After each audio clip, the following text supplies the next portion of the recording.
Eaga matunda ma misitu.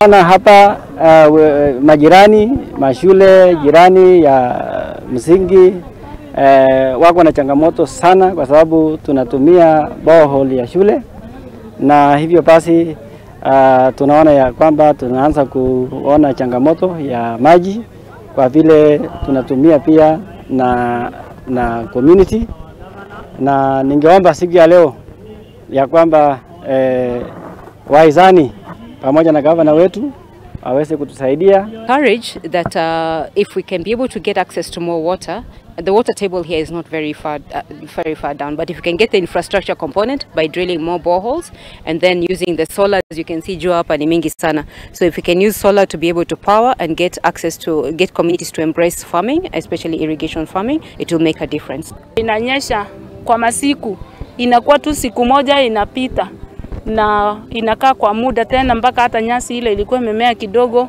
inakauka. Kwa hivyo hakuna mahali ambapo tungeweza kupata chakula katika sehemu hii. Kuna shida ya chakula sana.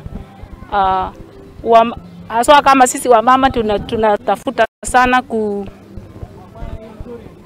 tunachuna matunda ya miti ambayo inaitwa creation pamoja na loma na sorich. Hiyo ndio chakula na cheples.